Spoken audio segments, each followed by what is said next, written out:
A publicação argentina Infobae chama a atenção para o mau comportamento brasileiro no episódio da expulsão do delegado Marcelo Ivo Carvalho por causa do desrespeito à Convenção de Viena, introduzida na legislação brasileira por um decreto de 1965. No dizer do Infobae, ao perseguir adversário do governo em terra estrangeira, funcionário não estava autorizado pela autoridade migratória e aduaneira americana a manobrar no sentido de obter, por via torta, a extradição do ex-deputado Alexandre Ramagem, por ela detido e solto 2 dias depois.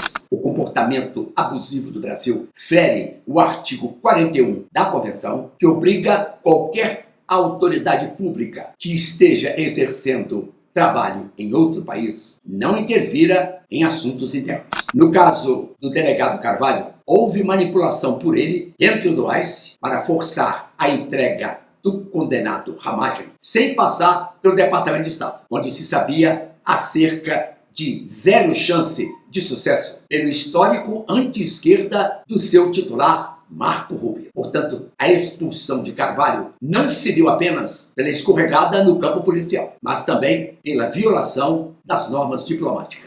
Em retaliação ao governo Trump, foram retiradas as credenciais de um agente da Embaixada dos Estados Unidos em Brasília. E aí, o diretor-geral da Polícia Federal, André Rodrigues, saiu com a piada pronta sobre Carvalho não ter sido expulso, mas sim solicitado o seu retorno a pedido. Como é? A pedido? E a nota oficial americana determinando que o policial deixasse os Estados Unidos. Sumiu do radar? Evaporou? No português claro, Carvalho foi chutado dos Estados Unidos, onde dizem vivia um padrão de riqueza e ostentação incompatível com o salário mensal como policial, havendo questionamento natural de como eram cobertas essas despesas. Este é outro ponto encardido da história. A bolha governista ignora o mundo fático e as consequências da ação ilegal fora da jurisdição policial e fora dos casos de extraterritorialidade do Código Penal. Resultado, mentira sobre mentira, alinhavando o comportamento brasileiro.